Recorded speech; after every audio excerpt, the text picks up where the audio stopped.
range on the drones is mad, isn't it? I mean, you're not legally allowed to fly that way, but I mean, like, allegedly the one I've got, well, you can fly 12 miles away, you know, and still have signal. I don't know why anyone would want to do that. I mean, it's legally not allowed in this country because you've got to keep it in visual sight at all times. All I can say is your sight's going now. So. Your glasses must be pretty good. The zoom on your glasses. Binoculars and stuff. Have any of you ever tried the FPV stuff with the headsets? No, not yet. I was going to get one. I keep looking at them. I can't decide whether to build, because you can build your own. You build your own, Because they say the DJI ones are good, but they're not really the real. Right, you have to have. Well, you build your own, and the signal is that good. It's surprising going through buildings and this, that, and the other, and survive. But you have to have somebody with you if you're using them out in public, don't you? A spotter. They'd be interesting, but like, I wonder a little bit. Like, have you ever tried VR? You had to go VR. Headsets, Right, so I've got the PS-VR and stuff. Yeah. I wonder if you like having the VR. You've got to get your VR legs first because you know. You feel a bit dizzy when you're first using them. I wonder if it's a bit like that with the drone because it's right in front of you when you're flying. Yeah, kind of motion that you see, isn't it? It's going to be really I looked at the Neos because they were the cheap one, but by the time you bought the extra batteries, the goggles and the extra controller, it was still like getting on for £600, and you can get the Avatar 1 and Avatar 2 for like about 8, aren't they? Avatar 2 is about £800. They do look good. I mean, the cameras on those little Neo things look pretty good, you know. But the only thing is the batteries can't last long. They've got to be like 15 minutes. The thing is, if you're out with it and you're enjoying it, you might even realise your battery. Yeah. I mean, when I was on holiday this year, I went to Greece and I took my Mini 3 Pro. And I thought, well, it's light, go in your hand, look at it, maybe take it over. And I'm flying around these harbours. And I thought, oh, let's come around this harbour and have a look at these boats. I'm zooming into these boats, not realising that the height was coming down and down. I was 1.4 metres above the water, about 4 feet. Whoa! Because you can get immersed, you know what I mean? You can get immersed like that. Imagine what it'd be like with goggles on. Yeah, even more so. So what the thing with the ones we've got now, because we're used to the bigger drones, you're used to the battery life. I don't worry about my battery life whatsoever. You know, I think on mine, they say it's about 45, 46 minutes. Real world conditions, probably about 35 to 38 minutes. But you don't worry about it when you're flying. Where I think with something like the Neo, which looks like a great little drone, I'd constantly just worry about the battery life. Yeah. But you're not flying it far enough away from you, though, are you, to worry about that with the Neo as well? I mean, that light and everything. But also, what's the point? You know? Yeah. Well, one of the things that, you know, we like doing is like, you know, you do the side of the stadium, you can still see the drone and stuff like that. With the Neo, you couldn't do that. No. You know, you could probably fly it underneath the stadium down that channel, but you couldn't really take it any distance. No, because it's the size of a farm, isn't it? You're not going to spot that. Yeah. But the thing is that when you're starting out with droning anyway, you'd always think, what do I go for first? And you look at recommendations and people say, oh, Holy Stone on Amazon, this, that and the other, and there's other ones. People buying £50 drones, £30 drones. Buy whatever you want, try it, get used to the controls. And if it flies away and you lose it, you lost 30, 40 quid. But then you can think, well, hang on, is it for me? And if it is, then you start to look at your DJI. But then with the cheap ones are that hard to fly, how many people get put off? Yeah. And then I would always, sponsorship here, DJI, I would always recommend the DJI because of the fly home function, you know. So these cheap drones, like say you take it off, you never see it again. I did start years and years ago with a cheap drone. I think I got it from that shop, is it The Entertainer, again, the sponsorship. And it was too hard to fly. It wouldn't hover. You had to always have your finger on the up controller and stuff, and it wasn't fun. I think that just ended up at the back of the wardrobe somewhere. But with the DJI stuff, because they hover really well, very easily, you got the return to home feature on them and stuff, you're less scared because you know it's always going to come back. They fly themselves. They do. Don't they? No, we're experts. We're experts. Well, we are experts on what we do. Yeah. Very hard children out there. Yeah, been doing it long enough. Yeah. In fact, you look back at your early footage and you realise how sort of choppy you used to fly. Yeah. Used to like move across, down, up. Yeah. Where now you just it's smooth. Yeah. It's getting used to the smooth little motions and obviously knowing the settings on your drone as well. It's like saying that about drones. I mean, the comments that you get on your videos sometimes as well. I mean, one of the maddest comments I had, I've had two, was, "I want to marry your drone skills." And when I was playing music and I was flying over Anfield, someone said, "Oh, you make me want to invade China." And I'm like, what? You know what I mean? Well, I used to have when I did the music, I'd get loads of comments. I used to use the same piece of music, some copyrighted music found on Pixabay, and there was one guy who would just always, "I hate this music, I hate it. You know, stop the music. Well, just want silent videos then," because that was when I wasn't talking on there. But yeah, every single video he would always put the same comments. You know. So what's your maddest comment then, Colin? Strangest comments. I had one. It's called CP Overview Fan. Is his username? And Do you think this is the person who was sending the sex doll? Might be. I can't remember his comment, but it was first to comment, and I love the channel, I love this, and I love that, and please pin this at the top of this. All the hearts on the hearts and everything. Yeah. It is nice with the comments though. You know, we all do read the comments, don't we, and stuff, and it's nice when people are appreciating what you do. They say it's a hobby to us. It's a bonus. People are watching what we're doing and liking what we're doing. So when people comment or buy a coffee and things like that, it's nice, isn't it? It is nice. As well when someone's giving you constructive criticism, you take it on board. Fair enough. But if someone says, "Oh, you're rubbish, watch this other fella's better than you," you think, well, why are you watching my channel then? You know what I mean? Why are you watching it? Because you're just trying to... I think that's the internet these days, though, is that the internet, people just want to hit out and hate on things. Yeah. You know, I think, like, as we touched upon earlier, we all bring something different. We're all focusing on the same subject, but we all bring something different to the drone community. Yeah. I still like the comments, like at Bramley Moor, someone will write best stadium in the championship, and then the laughing face is like, no one's ever wrote that before. Yeah.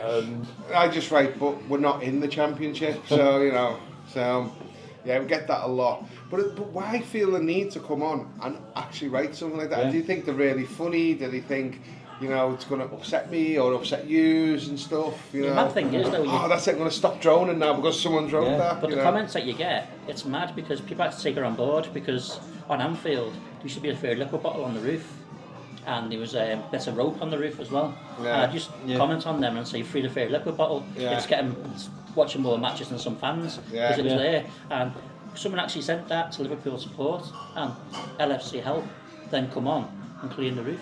So you're actually helping them as well. You're actually showing them that something they don't see. I was going to say, one thing I did particularly like about your videos, Stephen, the coping stone at the back. I love that. I was a bit gutted for you when they actually put it on. I was hoping that you'd say to me, come down, you can put it on, or help fit it. It was just before the tour as well. Yeah. Fitted. And then when we had that tour, he said to us, and he mentioned, didn't he? He said that coping stone's now being done, and that. That's your views halved. He actually called it Stephen's coping stone. Did he?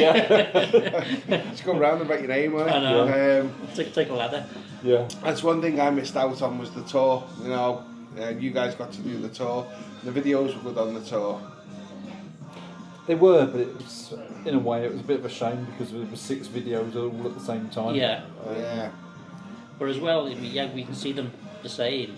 You'll show some parts differently.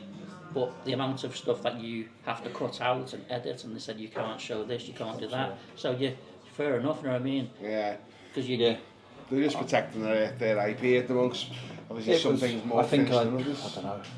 4 times I think I submitted videos before it was like accepted, and sometimes it was something strange, like they didn't want to show. Was it from where the bus drops the players off to the dressing room?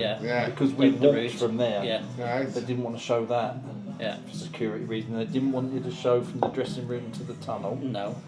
So we had to cut bits out there. So what reason do you think that was? Do you think that's because it wasn't in a finished enough state where they wanted people to see it? I think they want to show it themselves when it's all done, and they want to show that. Yeah.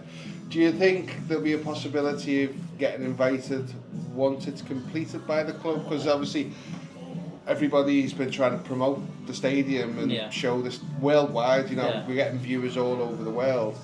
You know, I don't know. It was that invite come out the blue. The invite came out because they were saying that most of the outside work is done. So you're not going to see much with your drones now. So we'll give you a chance to see what's inside. And yet there's been so much done since then. Yeah. You know, I still think there's a lot to see on the outside to be done yet.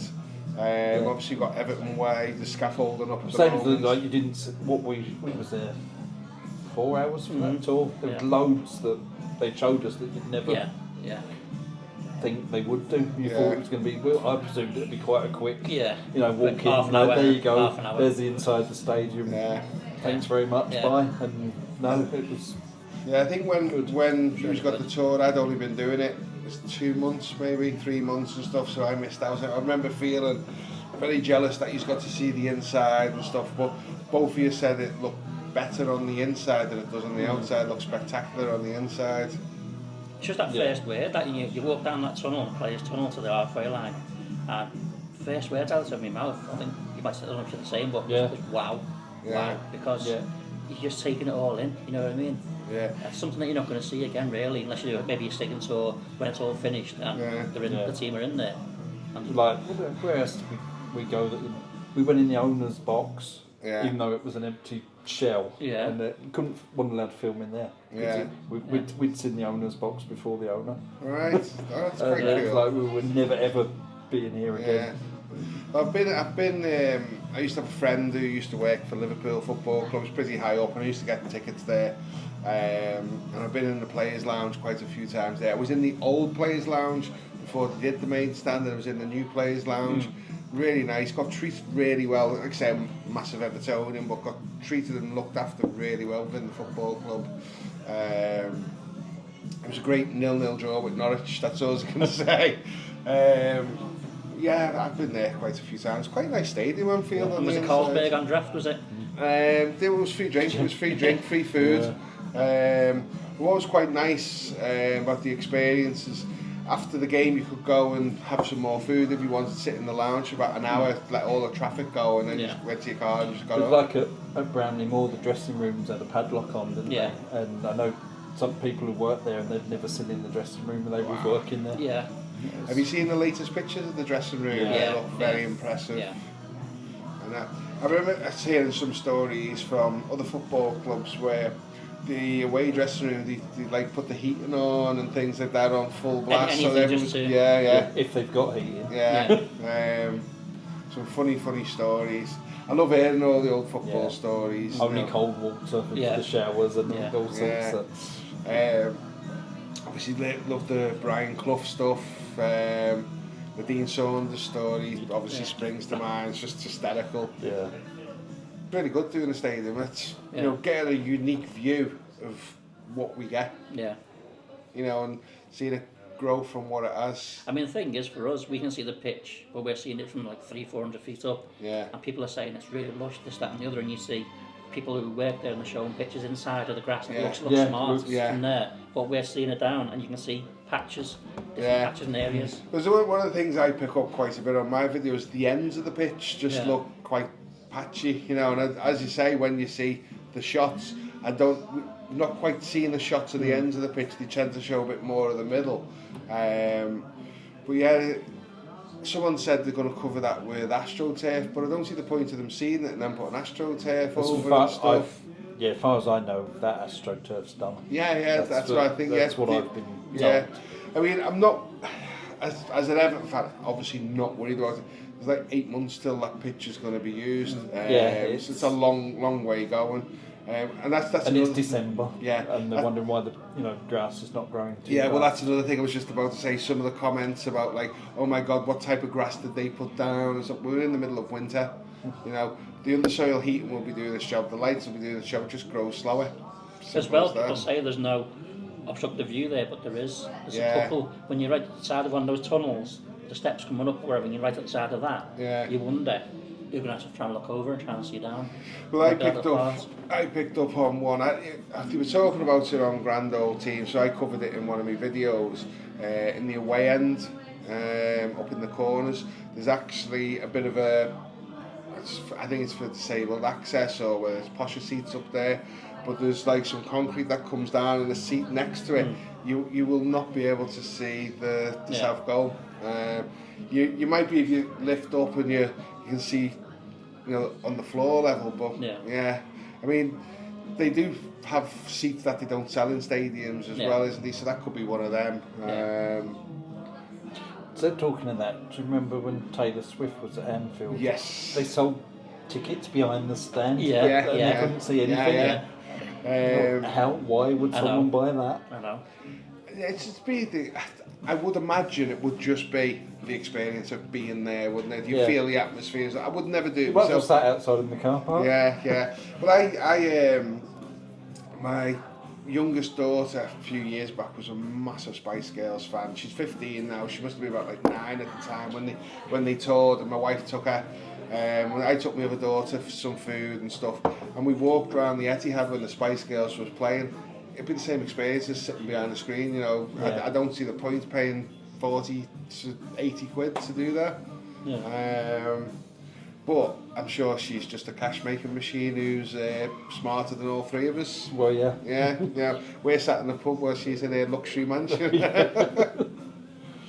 Well, the big one next year, Robbie Williams touring again, isn't he? Yeah. He's got his film out at the moment. Called Me and My Monkey or Monkey Man or something. Yeah. Better Man, yeah. Better Man, I've seen it. He is a monkey. It's a monkey. Yeah.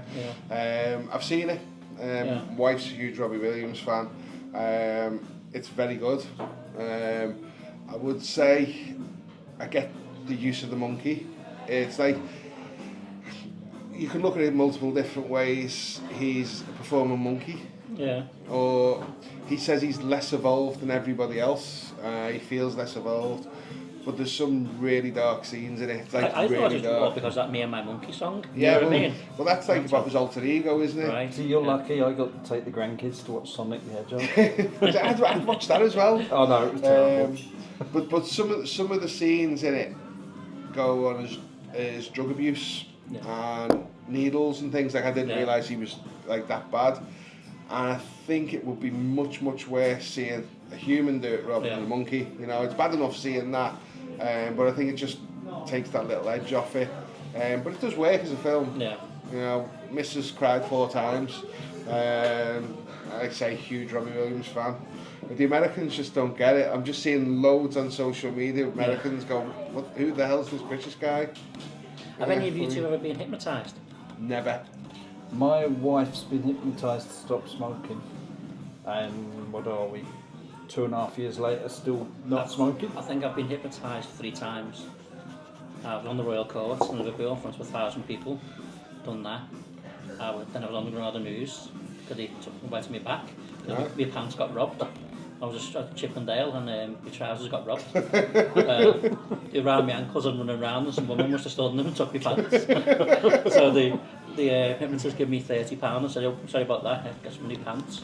And there's my phone number. His name was Paul Powers, or Peter Powers, and he gave me his phone number. Peter Powers it was. And then he said, he rung me up and said, would you mind coming back? And Granada Studios were there with cameras, and I had to try and sell this Citroen 2CV to a fella. And the 2CV had no windows in it, and I'm going around, he goes, there's no windows in this. I said, that's air conditioning, sir. Have you ever heard of air conditioning? And then I'm going around, car, this, that and the other, and it's really weird. So so do you, like, obviously never been hypnotised, do you remember what happens, or is it people telling you what happens? You get flashbacks. Right. You get flashbacks. Because in the interval, I was an alien, and I had an eye there, and people had pool balls on the pool table, and you're hiding them at colour. I said, what colour is this ball? And I put my hand towards it, and I'd say, that's a yellow ball. And it is a yellow ball, and you couldn't believe it. Yeah. You know what I mean? So it's just mad things that you do. They had one guy, every time he shot bananas, he jumps up, I believe in fairies, and then hits himself in the face and stuff. That's just mad things. So did he hypnotise the whole audience, or attempt to hypnotise the whole audience? It works on certain people. Yeah. And then you just got pulled to the stage, you got hypnotised to go on the stage. Yeah, and there's about 15 of us. Yeah. And eating a raw onion, thinking it was a gorgeous apple, and he's going, you've liked that apple? Okay. Oh yeah, it's nice, this apple, really, really nice. And then he goes, it's an onion. I went, bleh, and spat it all out everywhere, and he's like trying to dodge it all because his head's aiming towards his legs and his feet. Crazy things. See, I don't know if I'd like to be hypnotised. I'm sat on a podcast here now saying this. I don't like to be the centre of attention, but something like that is not what I like. Being in front of an audience, like I absolutely love. You chipping in half when we're getting hypnotised. Like, I love the comedian Paul Smith. You've seen him, the Scouse Dad. I think he's absolutely amazing. Yeah. But I would not like to be in the audience. On the front row. Yeah, especially on the front row. It's just my biggest fear. Yeah. But I like to see it happen to other people. Yeah. It's entertaining. My friends enjoyed it, but for me, I mean, I was driving to go there and come out and having a jumper fastened around my waist because me boxes, you know what I mean? Yeah. So coming home like no pants. So any after effects, headaches or anything afterwards? No, just the flashbacks, because at the time you don't remember it. Yeah. Just the flashbacks afterwards. And people saying, oh, you did this, you did that. And I go, no, and then I go a few days later, I remember that. I remember doing that bit. Because you don't see the show then, because you're part of it, you know what I mean? You don't see the show. Yeah. But it's really weird, because you have your hands like that, and you're saying these things, and if you couldn't get your hands apart, that's when they dragged you up. And then it fascinates just me. try it, and then we were going then, like you're under the spell. Like I like watching that Darren Brown, you know, and how he does his stuff and that. And I remember seeing one thing when he talked about when he approaches people, how it's easy to program people's brains and stuff, because he goes like shake the hand, and rather than shake the hand, he grabs the wrist instead, and your brain's suddenly thinking, hang on, he's grabbed my wrist instead, and he said it makes it more easy to program and stuff. Some of his stuff's amazing. Yeah. I just wouldn't like it to happen to me. I'm sure, bringing it back to Robbie Williams now, I'm sure he did a thing with Robbie Williams where he put needles through his hands, he hypnotised him and put needles, I'm sure of it. Right. And like, Robbie didn't feel anything. One of my friends, my mate John, he did a thing where he walked across hot coals, and they took him for a day, these like ex-army people, and he said it was like being hypnotised. He built you up so much, your confidence and everything. He said we were like hypnotised and walked across these coals, you couldn't feel it. Yeah. He said it was amazing.